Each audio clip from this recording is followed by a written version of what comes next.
എല്ലാവർക്കും നമസ്കാരം. മനയത്താറ്റുമന ജ്യോതിഷ ചാനലിന്റെ പുതിയൊരു അധ്യായത്തിലേക്ക് എല്ലാ പ്രേക്ഷകർക്കും സ്വാഗതം. നമ്മളുടെ എല്ലാവരുടെയും ജീവിതത്തിലെ വലിയൊരു പ്രശ്നമാണ് കടബാധ്യതകൾ, കടം കയറി കുന്നുകൂടുക എന്നുള്ളത്. എത്രയൊക്കെ കഷ്ടപ്പെട്ടാലും എത്രയൊക്കെ അധ്വാനിച്ചാലും ഒരു രീതിയിലും സാമ്പത്തിക ഉയർച്ച വരാതിരിക്കുക പലരും നേരിടുന്ന ഒരു വലിയ പ്രശ്നമാണിത്. അഹോരാത്രം പണിപ്പെട്ടാലും ഒരു രീതിയിലും ഒരു 10 രൂപയുടെ ബാക്കി നിൽപ്പ് നമ്മുടെ കയ്യിൽ ഉണ്ടാകാതിരിക്കുക, നമ്മളുടെ ബാധ്യതകൾ കണ്ടമാനം വർദ്ധിക്കുക, കടത്തിനു മേൽ വീണ്ടും വീണ്ടും കടം വന്ന് കയറുക, അതുപോലെ തന്നെ വരവിനേക്കാളും കൂടുതൽ പല രീതിയിൽ ചെലവുകൾ വന്നു ചേർന്ന് ഒരു രീതിയിലും ഒരു ബാക്കി നിൽപ്പും ഇല്ലാതെ വരിക, കടം മേടിക്കേണ്ടി വരിക. എത്രയൊക്കെ കഷ്ടപ്പെട്ടു എന്ന് പറഞ്ഞാലും ഭാര്യയും ഭർത്താവും ഒക്കെ കഷ്ടപ്പെടുന്നുണ്ട്, എന്നാൽ എല്ലാ ദിവസവും കടത്തിലാണ്, എല്ലാ മാസവും കടത്തിലാണ് ബാക്കി നിൽപ്പ്. ഇങ്ങനെയുള്ള ഒരു അവസ്ഥ നിങ്ങളെ വല്ലാതെ വലയ്ക്കുന്നുണ്ടോ എങ്കിൽ ഞാൻ അതിനൊരു പരിഹാരം പറഞ്ഞു തരാം. വാസ്തുശാസ്ത്രം അനുസരിച്ചുള്ള ഈ പരിഹാരം ചെയ്താൽ നിങ്ങൾക്ക് വലിയ രീതിയിൽ ആശ്വാസം കിട്ടുന്ന ഒരു കാര്യമാണ്. സംഭവം വേറൊന്നുമല്ല, ചില പ്രത്യേക വാസ്തുചെടികൾ നമ്മളുടെ വീടിന്റെ ചില പ്രത്യേക ഭാഗങ്ങളിൽ വയ്ക്കുക എന്നുള്ളതാണ്. ഞാനിവിടെ പറയാൻ പോകുന്ന ചെടികൾ നിങ്ങൾ ഒരുമിച്ച് നട്ടു വളർത്തുക എന്നുള്ളതാണ്. ഞാനിവിടെ പറയുവാൻ പോകുന്ന ചെടികൾ നിങ്ങളുടെ വീട്ടിൽ നിങ്ങൾ ഒരുമിച്ച് നട്ടു വളർത്തി അതിനെ പരിപാലിക്കുക. നിങ്ങളുടെ ജീവിതത്തിലെ നിങ്ങളെ അലട്ടിക്കൊണ്ടിരിക്കുന്ന എല്ലാ രീതിയിലുള്ള കടങ്ങളും ദോഷങ്ങളും നിങ്ങൾ പോലും അറിയാതെ എല്ലാം അലിഞ്ഞ് ഇല്ലാതായിത്തീരും. ജീവിതത്തിൽ ഒരിക്കലും നടക്കില്ല എന്ന് വിചാരിച്ച കാര്യങ്ങൾ എങ്ങനെ നടന്നു കിട്ടി എന്ന് നിങ്ങൾക്ക് അത്ഭുതപ്പെടേണ്ടി വരും. പണയ ബാധ്യതകളും മറ്റെല്ലാ രീതിയിലുള്ള കടബാധ്യതകളും ഓരോന്നായി നിങ്ങൾക്ക് പരിപൂർണമായിട്ടും തീർക്കുവാൻ സാധിക്കും. ഒരുപാട് പേർ വീടുകളിൽ ചെയ്യുന്ന കാര്യമാണ് ഇത്. നിങ്ങൾക്ക് ആരും പറഞ്ഞു തരാത്തത് കൊണ്ടായിരിക്കാം നിങ്ങൾക്ക് ചെയ്യാൻ കഴിയാത്തത്. ഏതായാലും ഞാനിവിടെ അത് കൃത്യമായിട്ട് പറഞ്ഞു തരാം. നിങ്ങളൊന്ന് ചെയ്തു നോക്കൂ. വളരെ അത്ഭുതകരമായ ഫലങ്ങൾ നിങ്ങളുടെ ജീവിതത്തിലേക്ക് വന്നു ചേരും. വീടിന്റെ ഈ സ്ഥാനങ്ങളിൽ, ഞാൻ ഈ പറയുന്ന സ്ഥാനങ്ങളിൽ ഈ ചെടികൾ നട്ടു വളർത്തി അതിനെ പരിപാലിക്കുക. ഞാനിവിടെ പറയുന്നതിൽ ചില ചെടികളെങ്കിലും നിങ്ങൾ മിക്കവരുടെയും വീടുകളിൽ ഉണ്ടാകും. അങ്ങനെ ഉണ്ട് എങ്കിൽ അവ സ്ഥാനത്താണോ എന്ന് നിങ്ങൾ പരിശോധിക്കുക. സ്ഥാനത്തല്ല എങ്കിൽ അതിനെ അവിടെ നിന്ന് പറിച്ച് യഥാസ്ഥാനത്ത് അതിനെ നടുക എന്നുള്ളതാണ്. യഥാസ്ഥാനത്തേക്ക് മാറ്റി അതിനെ ഒന്നിച്ചു വെക്കൂ. അതിൻ്റെതായ മാറ്റം നിങ്ങളുടെ ജീവിതത്തിൽ ഉണ്ടാകും. എല്ലാ രീതിയിലും നിങ്ങൾക്ക് സാമ്പത്തിക ഐശ്വര്യാഭിവൃദ്ധികൾ വന്നു ചേരും. ദീർഘിപ്പിക്കുന്നില്ല, ഏതൊക്കെയാണ് ആ ചെടികൾ എന്ന് നമുക്ക് ഈ അധ്യായത്തിൽ വിശദമായി തന്നെ മനസ്സിലാക്കാം. ഇതിൽ ഒന്നാമത്തേത്, നമ്മുടെ വീടുകളിൽ ശുക്രന്റെ വാസമുള്ള, അതായത് ലക്ഷ്മി ദേവിയുടെ വാസമുള്ള തെക്ക് കിഴക്ക് ഭാഗത്ത് ഒന്നിച്ചു വളർത്തേണ്ട 2 ചെടികളാണ്. ഇതിൽ ആദ്യത്തേത് മഞ്ഞ മുളയാണ്. മുളകൾ എന്ന് പറയുമ്പോൾ പലതരത്തിലുള്ള പല കളറുകളിലുള്ള മുളകളുണ്ട്. ഇവിടെ ഞാൻ പറഞ്ഞത് മഞ്ഞ നിറത്തിലുള്ള മഞ്ഞ മുളകളാണ്. അപ്പോൾ യെല്ലോ ബാമ്പു അല്ലെങ്കിൽ മഞ്ഞ മുളകളാണ് നിങ്ങൾ വീടിന്റെ തെക്ക് കിഴക്ക് ഭാഗത്ത് നട്ടു വളർത്തേണ്ടത്. മഞ്ഞ നിറത്തിലുള്ള മുളയും മൈലാഞ്ചിയുമാണ്. നിങ്ങളുടെ എല്ലാവരുടെയും വീടുകളിൽ മിക്കവാറും മൈലാഞ്ചി കാണും. അപ്പോൾ മഞ്ഞ നിറത്തിലുള്ള മുളയും മഞ്ഞ മുളയും മൈലാഞ്ചിയും നമ്മുടെ വീടിന്റെ തെക്ക് കിഴക്ക് ഭാഗത്ത് ഒരുമിച്ച് ഒന്നിച്ച് നട്ടു വളർത്തി അതിനെ പരിപാലിക്കുക.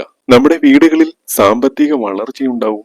എല്ലാ രീതിയിലുള്ള സാമ്പത്തിക ദുരിതങ്ങളും ഓരോന്നായി അലിഞ്ഞില്ലാതായി നമ്മൾക്ക് ധനപരമായ രീതിയിൽ വളരെയേറെ ധനം നമ്മുടെ കൈകളിലേക്ക്, നമ്മുടെ വീടുകളിലേക്ക് വന്നെത്തിച്ചേരും. വലിയ കോടീശ്വരന്മാരൊക്കെ ആയിട്ടുള്ള ആളുകൾ വെക്കുന്ന വീടുകളിൽ നിങ്ങൾക്ക് നോക്കിയാൽ അറിയാം, അവിടങ്ങളിലെല്ലാം തന്നെ ഈ മഞ്ഞമുളയും മൈലാഞ്ചിയും ഒരുമിച്ച് നട്ടു വളർത്തുന്നുണ്ടാവും. മിക്ക സമ്പന്നന്മാരുടെയും വീടിന്റെ തെക്ക് കിഴക്ക് ഭാഗത്ത് ഈ മഞ്ഞമുള കാണും. അതിനോടൊപ്പം തന്നെ മൈലാഞ്ചിയും മിക്ക വീടുകളിലും ഒരുമിച്ച് നട്ടു വളർത്തുന്നുണ്ടാവും. സാക്ഷാൽ മഹാലക്ഷ്മി ശുക്ര ഭഗവാൻ വാഴുന്ന 2 ചെടികളാണ് ഈ പറഞ്ഞ മഞ്ഞമുളയും മൈലാഞ്ചിയും. തെക്ക് കിഴക്ക് ഭാഗത്ത് ഈ 2 ചെടികളും ഒരുമിച്ച് വന്നാൽ ഇതിനേക്കാൾ വേറൊരു ഐശ്വര്യം നിങ്ങൾക്ക് വരികയില്ല എന്നുള്ളതാണ്. ജീവിതത്തിൽ ഒരുപാട് കടങ്ങളൊക്കെ ഉള്ളവരാണെങ്കിൽ ആ കടങ്ങളെല്ലാം അലിഞ്ഞില്ലാതാകും. ജീവിതത്തിൽ പല രീതിയിലുള്ള സാമ്പത്തിക ദുരിതങ്ങളും, കടം കയറി ഒരു രീതിയിലും മുന്നോട്ട് പോകാൻ കഴിയാത്ത രീതിയിൽ നിങ്ങൾ ജീവിക്കുന്നവരാണെങ്കിൽ അത്തരത്തിലുള്ള എല്ലാ ബാധ്യതകളും നിങ്ങൾക്ക് തീർന്നു കിട്ടും. ധനപരമായിട്ട് വളരെ വലിയൊരു ഉയർച്ച നിങ്ങളുടെ ജീവിതത്തിലേക്ക് വന്നു ചേരും. ഇങ്ങനെ ഈ മഞ്ഞമുളയും മൈലാഞ്ചിയും നിങ്ങളുടെ വീടിന്റെ ലക്ഷ്മി സ്ഥാനമായ ലക്ഷ്മി വാസമുള്ള തെക്ക് കിഴക്ക് ഭാഗത്ത് നിങ്ങൾ ഒരുമിച്ച് നട്ടു വളർത്തുക എന്ന ഒരേ ഒരു കാര്യം മാത്രം ചെയ്താൽ മതി. ഇനി അടുത്ത ചെടികൾ എന്ന് പറയുന്നത് നീല ശംഖുപുഷ്പവും മഞ്ഞളുമാണ്. രണ്ടും വളരെ ദൈവീകമായിട്ടുള്ള ചെടികളാണ്. നീല ശംഖുപുഷ്പം എന്ന് പറയുന്നത് സാക്ഷാൽ മഹാദേവനുമായിട്ട്, ശനീശ്വരനുമായിട്ട്, ശനിദേവനുമായിട്ട്, പരമേശ്വരൻ സാക്ഷാൽ ലോകനാഥനായ പരമേശ്വരനുമായിട്ട് ബന്ധപ്പെട്ട ചെടിയാണ് നീല ശംഖുപുഷ്പം. പരമശിവന്റെ അനുഗ്രഹത്തിനായി പ്രത്യേക പൂജകളിൽ നീല ശംഖുപുഷ്പമാണ് ഉപയോഗിക്കുന്നത്. അതേസമയം മഞ്ഞളാകട്ടെ സാക്ഷാൽ മഹാലക്ഷ്മിയുടെ അവതാരമാണ്, മഹാലക്ഷ്മിയുടെ അംശമാണ്. ഈ രണ്ട് ചെടികളും വാസ്തുവിൽ വളരെ പ്രത്യേകമായിട്ട് പറയുന്ന ചെടികളാണ് നീല ശംഖുപുഷ്പവും മഞ്ഞളും. ഈ രണ്ട് ചെടികളും നിങ്ങളുടെ വീടിന്റെ വടക്ക് കിഴക്കേ മൂലയിൽ ഒരുമിച്ച് നട്ടു വളർത്തുക. എവിടെയാണ്? വടക്ക് കിഴക്കേ മൂലയിൽ. അപ്പോൾ ഈ രണ്ട് ചെടികളും ഈശാന കോൺ എന്ന് വിളിക്കുന്ന ഈശ്വരവാസമുള്ള വടക്ക് കിഴക്കേ മൂലയിലാണ് ഒന്നിച്ചു വരേണ്ടത്. ഈ രണ്ട് ചെടികളും നീല ശംഖുപുഷ്പവും മഞ്ഞളും ഒരുമിച്ച് വന്നാൽ അത്തരം വീടുകളിൽ ഒരിക്കലും കടബാധ്യതകൾ ഉണ്ടാവുകയില്ല. ആ വീടിന് ഒരു രീതിയിലും കടബാധ്യതകൾ വന്നു ചേരുവാൻ ഈ രണ്ട് ചെടികളും അനുവദിക്കുകയില്ല. ഇനി കടബാധ്യതകൾ ഒരുപാട് ഉള്ളവരാണെങ്കിൽ ഇങ്ങനെ ഈ രണ്ട് ചെടികളും ഒന്നിച്ചു വളർത്തിയാൽ ആ കടങ്ങളെല്ലാം, എല്ലാ രീതിയിലുള്ള സാമ്പത്തിക വിഷമതകളും താനെ അലിഞ്ഞ് ഇല്ലാതായി മാറും. അപ്പോൾ നിങ്ങൾക്ക് ഏതെങ്കിലും രീതിയിൽ കടബാധ്യതകൾ ഉള്ളവരാണെങ്കിൽ, കടം കൊണ്ട് നിങ്ങൾ വീർപ്പ് മുട്ടുന്നവരാണെങ്കിൽ ഈ രണ്ട് ചെടികളും നിങ്ങൾ ആ വീടിന്റെ ഈശാന കോണിൽ ഒന്ന് ഒരുമിച്ച് നട്ടു വളർത്തി നോക്കിക്കേ. ഞാൻ ഈ വാസ്തുവൊക്കെ നോക്കാൻ പോകുന്ന സമയത്ത് പലരും ചോദിക്കാറുണ്ട്, തിരുമേനി കടബാധ്യതകളൊക്കെ മാറാൻ എന്താണ് ഒരു പോംവഴി? ഞാൻ അവർക്ക് പറഞ്ഞു കൊടുക്കാറുണ്ട്, ഈശാന കോണിൽ നിങ്ങൾ ഈ രണ്ട് ചെടികളും ഒന്ന് ഒരുമിച്ച് വളർത്തി നോക്കൂ. കുറച്ച് മാസങ്ങൾ കഴിയുമ്പോൾ അറിയാം നിങ്ങൾക്ക് അതിന്റെ ഫലങ്ങൾ. പലരും പിന്നീട് എന്നെ വിളിച്ചു പറയാറുണ്ട്, അത്ഭുതകരമായ ഫലങ്ങളാണ് വന്നു ചേർന്നത് എന്ന്. അപ്പോൾ നിങ്ങളുടെ വീടിന്റെ ഈശാന കോണിൽ വടക്കിഴക്കേ മൂലയിൽ ഈ രണ്ട് ചെടികളും ഒന്ന് നട്ടു വളർത്തുക. ഇന്ന് തന്നെ അത് ചെയ്യുക. അങ്ങനെ ചെയ്തതിന് ശേഷം നിങ്ങൾ ആ ചെയ്ത ആൾക്കാരൊക്കെ ആ ചെയ്തതിന്റെ ഒരു കമന്റ്, നിങ്ങൾ ചെയ്തു എന്നുള്ളൊരു കമന്റ് ഒന്നിടണേ. അത് മറ്റുള്ളവർക്കും, കടബാധ്യതകൾ കൊണ്ട് വീർപ്പ് മുട്ടുന്ന ഒട്ടനവധി പേരുണ്ട്, അവർക്കും വലിയ രീതിയിൽ പ്രചോദനമാകും. കാരണം ഒരു വ്യക്തിയുടെ ജീവിതത്തിൽ കടബാധ്യതകൾ ഇല്ല എങ്കിൽ തന്നെ വളരെ വലിയ രീതിയിലുള്ള മാനസിക സന്തോഷം ഉണ്ടാകും. അല്ല, കടബാധ്യതകളാണ് ഉള്ളതെങ്കിൽ മനസ്സിന് ഒരിക്കലും സന്തോഷമോ സംതൃപ്തിയോ ഒന്നും ഉണ്ടാവുകയില്ല. അപ്പോൾ നിങ്ങൾ എല്ലാവരും ഞാൻ ഈ പറഞ്ഞ കാര്യം, നീല ശംഖുപുഷ്പവും മഞ്ഞളും നിങ്ങളുടെ വീടിന്റെ വടക്ക് കിഴക്കേ മൂലയിൽ ഇന്ന് തന്നെ നട്ടു വളർത്തുക. അടുത്തത് പ്രധാനപ്പെട്ട അടുത്ത ചെടികൾ എന്ന് പറയുന്നത് ചെമ്പകവും മന്ദാരവുമാണ്. വളരെയധികം പ്രത്യേകതകളുള്ള, ഈശ്വരീയ ചൈതന്യമുള്ള, സാക്ഷാൽ ധനലക്ഷ്മിയുടെ, മഹാലക്ഷ്മിയുടെ അനുഗ്രഹമുള്ള രണ്ട് വൃക്ഷങ്ങളാണ് ചെമ്പകവും മന്ദാരവും. വളർന്നു കിട്ടുവാൻ വളരെ ബുദ്ധിമുട്ടുള്ള രണ്ട് ചെടികൾ കൂടിയാണ് ഈ മന്ദാരവും ചെമ്പകവും. നിങ്ങളുടെ വീടിന്റെ തെക്ക് കിഴക്ക് ഭാഗത്തായിട്ട് ഈ മന്ദാരവും ചെമ്പകവും ഒരുമിച്ച് നട്ട് വളർത്തി അതിനെ പരിപാലിക്കുക. ഞാൻ ആദ്യം പറഞ്ഞല്ലോ, രണ്ടും ഒരുമിച്ച് വളർന്നു കിട്ടുവാൻ വളരെ പ്രയാസമാണ്. പക്ഷെ അങ്ങനെ രണ്ടും ഒരുമിച്ച് വളർന്ന് കിട്ടിക്കഴിഞ്ഞാൽ ആ വീടുകൾക്ക് എല്ലാ രീതിയിലുള്ള ഐശ്വര്യങ്ങളും ധനപരമായ വളർച്ചയും നമ്മൾ അറിയാതെ തന്നെ വന്നു ചേർന്നുകൊണ്ടേയിരിക്കും. അത്രയധികം സത്യമുള്ള ശക്തമായ രണ്ട് വാസ്തു ചെടികളാണ് ചെമ്പകവും മന്ദാരവും. അപ്പോൾ നിങ്ങളുടെ എല്ലാവരെയും വീടുകളിൽ തെക്ക് ഭാഗത്ത് അല്ലെങ്കിൽ തെക്ക് കിഴക്ക് ഭാഗത്ത്, ഏറ്റവും നല്ലത് തെക്ക് കിഴക്ക് ഭാഗത്താണ്, അവിടെ ഈ ചെമ്പകവും മന്ദാരവും നട്ടു വളർത്തുക.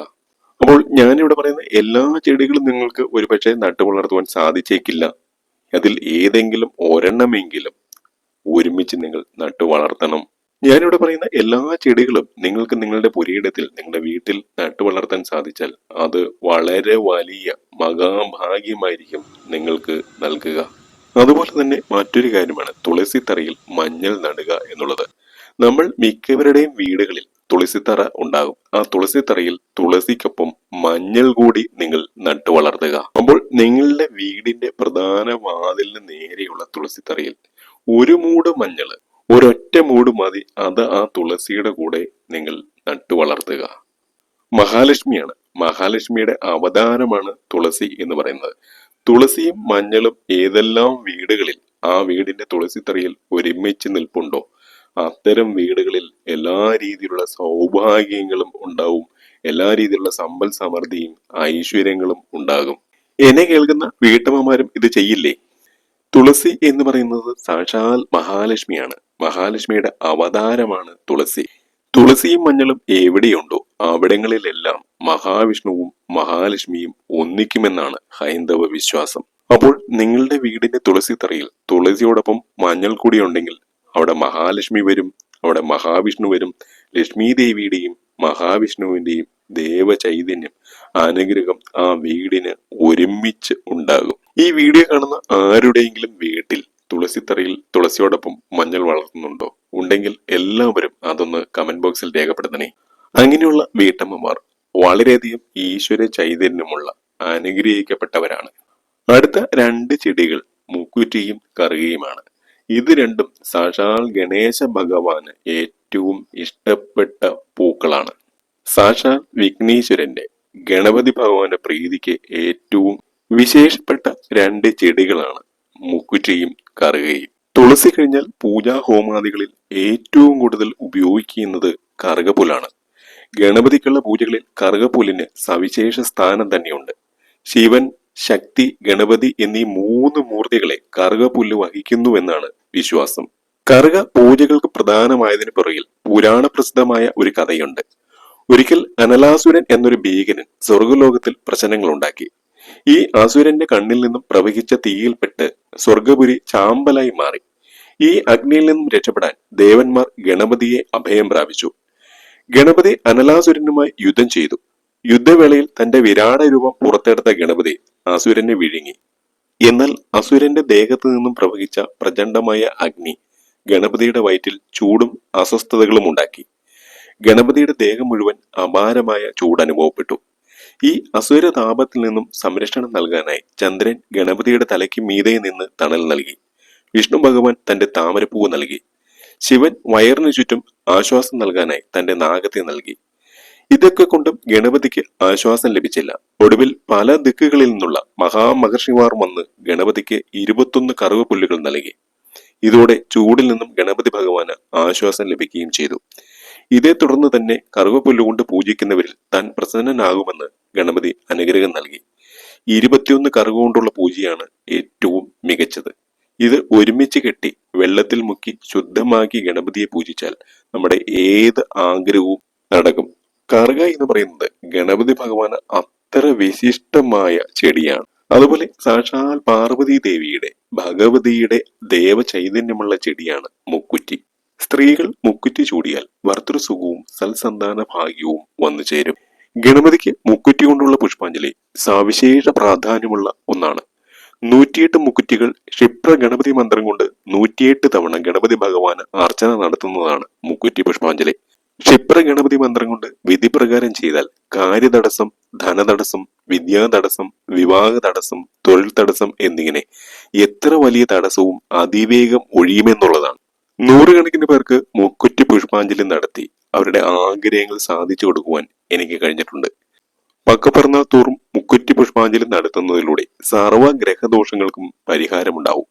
പരീക്ഷകൾ, അഭിമുഖങ്ങൾ, നൂതന സംരംഭങ്ങളുടെ സമാരംഭങ്ങൾ, ഗൃഹാരംഭം, ഗൃഹപ്രവേശം ആദിയായ മംഗളകർമ്മങ്ങൾ എന്നിവയ്ക്ക് മുന്നോടിയായി ഈ വഴിപാട് ചെയ്യുന്നവർക്ക് ഗണേശ കാരുണ്യത്താൽ വിഘ്നങ്ങൾ ഒഴിഞ്ഞ് ആഗ്രഹ സാഫല്യമുണ്ടാകും. അതുപോലെ തന്നെ മുക്കുറ്റി സമൂലം പറിച്ചെടുത്ത് വൃത്തിയാക്കി മാല കെട്ടി ഗണപതി ഭഗവാന് ചാർത്തുന്നത് അതിവിശേഷമായ മറ്റൊരു വഴിപാടാണ്. അശ്വാരൂഢ മന്ത്രം കൊണ്ട് മുക്കുറ്റി ഹോമിക്കുന്നത് ചില സവിശേഷ കാര്യസിദ്ധിക്കും ഏറ്റവും ഉത്തമമായ ഒന്നാണ്. അപ്പോൾ മുക്കുറ്റിയും കറുകയും ഗണപതി ഭഗവാനുമായി എത്രമാത്രം അഭേദ്യമായി ബന്ധപ്പെട്ട് നിൽക്കുന്നു എന്ന് നിങ്ങൾക്ക് ഞാൻ ഈ പറഞ്ഞ കാര്യത്തിൽ നിന്നും വ്യക്തമാണല്ലോ. അപ്പോൾ നിങ്ങളുടെ വീടിന്റെ തെക്കുകിഴക്ക് ഭാഗത്ത് മൂക്കുറ്റിക്കൊപ്പം കുറച്ച് കറുകപ്പുല്ലുകൾ കൂടി നിങ്ങൾ നട്ടു വളർത്തുക. മൂക്കുറ്റിക്കൊപ്പം കറുകപ്പുല്ല് കൂടി ചേർന്ന് കഴിഞ്ഞാൽ നിങ്ങളുടെ വീട്ടിലെ ധനപരമായിട്ടുള്ള എല്ലാ തടസ്സങ്ങളും മാറി എല്ലാ രീതിയിലും ധനസൗഭാഗ്യം നിങ്ങളുടെ വീടുകളിലേക്ക് ഒഴുകി എത്തും. എല്ലാ രീതിയിലുള്ള ഐശ്വര്യങ്ങളും ഉണ്ടാവും. ആ വീട്ടിലെ ഗൃഹനാഥന് തൊഴിലിന് പോകുന്ന മറ്റുള്ളവർക്ക് തൊഴിലിൽ എല്ലാ രീതിയിലുള്ള ഉയർച്ചയും ഉണ്ടാവും. തൊഴിൽ വഴി നിങ്ങൾക്ക് ജീവിതത്തിൽ എല്ലാ രീതിയിലുള്ള സൗഭാഗ്യങ്ങളും വന്നു ചേരും. കറുകയും മുക്കുറ്റിയും നിങ്ങൾ നിങ്ങളുടെ വീടിന്റെ തെക്ക് കിഴക്ക് ഭാഗത്ത് ഒരുമിച്ച് നട്ടു വളർത്തുക. അപ്പോൾ നിങ്ങളുടെ വീടിന്റെ ഏതെങ്കിലും ഭാഗത്ത് മുക്കുറ്റി നിൽപ്പുണ്ടെങ്കിൽ അതിന്റെ കൂടെ കുറച്ച് കറുക പുല്ലുകൾ കൂടി നിങ്ങൾ നട്ടു വളർത്തുക. നേരെ തിരിച്ച് കറുക നിൽക്കുന്നിടത്ത് മുക്കുറ്റി നട്ടു വളർത്തുവാൻ പ്രയാസമായിരിക്കും. അതുകൊണ്ടാണ് മുക്കുറ്റി ഉള്ളിടത്ത് കറുക വെച്ച് പിടിപ്പിക്കുവാൻ പറഞ്ഞത്. ഇനി തനിയെ മുക്കുറ്റിയും കറുകയും വളർന്നാലോ, അത് ഇരട്ടി സൗഭാഗ്യമാണ്. നിങ്ങൾ ഒന്നും അറിയണ്ട, അത്തരം വീടുകളിലേക്ക് ഐശ്വര്യം, ധന വളർച്ച ഓടിയെത്തും. നട്ടു വളർത്താതെ മുക്കുറ്റിയും കറുകയും തനിയെ വളർന്നു വരുന്നതാണ് ഏറ്റവും ഐശ്വര്യകരമായ കാര്യം. ഇതാണ് ഞാൻ പറയുവാൻ ഉദ്ദേശിച്ച ആ ചെടികൾ. എന്നാൽ നമ്മൾ നമ്മുടെ വീടുകളിൽ വളർത്തിയാൽ കടം കയറി മുടിയും എന്ന് വിശ്വസിക്കുന്ന ചില ചെടികളുണ്ട്. അതും കൂടി ഞാൻ പറഞ്ഞു തരാം. പ്രധാനപ്പെട്ടത് നാരകം, മൊസാന്ത, കാഞ്ഞിരം. ഈ 3 ചെടികൾ നമ്മൾ വീടുകളിൽ വളർത്തിയാൽ അത്തരം വീടുകളിൽ കടം കയറി മുടിഞ്ഞ ചരിത്രം മാത്രമേ ഉണ്ടായിട്ടുള്ളൂ. എനിക്ക് തന്നെ നേരിട്ട് അറിയാവുന്ന ഒരുപാട് അനുഭവങ്ങളൊക്കെ ഉള്ളതാണ്. ഇതൊക്കെ നട്ടു വളർത്തിയിരുന്ന ഒരുപാട് പേര് അതൊക്കെ വെട്ടിക്കളയുകയാണ്. പറമ്പുകളൊക്കെ ഉള്ളവരാണെങ്കിൽ വളർത്തിക്കൊള്ളൂ. പക്ഷെ നിങ്ങളുടെ വീട്ടുമുറ്റത്ത്, വീടിന്റെ സമീപത്ത് ഒരിക്കലും ഇത്തരം ചെടികൾ വരാൻ പാടില്ല, ഇത്തരം മരങ്ങൾ വരാൻ പാടില്ല. ഇവ ഒന്നിച്ചാകണമെന്നില്ല, ഓരോന്നായിട്ട് നിന്നാൽ പോലും, ഇല്ലെങ്കിൽ ഒരെണ്ണം മാത്രമായിട്ട് നിന്നാൽ പോലും അത് വെട്ടി നശിപ്പിച്ച് കളയുക. ഒരുപാട് പേർക്ക് ഗുണം ചെയ്യുന്ന ഒരു അറിവാണ് ഇന്നത്തെ അധ്യായത്തിൽ ഞാൻ നിങ്ങളുമായി പങ്കുവച്ചത്. ഞാൻ സാധാരണ ആരോടും വീഡിയോ ഷെയർ ചെയ്യാൻ പറയാറില്ല. എന്നാൽ ഈ വീഡിയോ നിങ്ങൾ മാക്സിമം ആളുകൾക്ക് നിങ്ങൾ ഷെയർ ചെയ്യണം. മറ്റുള്ളവർക്ക് കടബാധ്യതകൾ കൊണ്ട് വീർപ്പുമുട്ടുന്ന ഒരുപാട് പേർക്ക് ഇതൊരു അനുഗ്രഹമായി മാറും. മറ്റൊരു അധ്യായത്തിൽ കാണുന്നവരെ എൻ്റെ എല്ലാ പ്രിയ പ്രേക്ഷകർക്കും ഹൃദയപൂർവ്വം നന്ദി, നമസ്കാരം.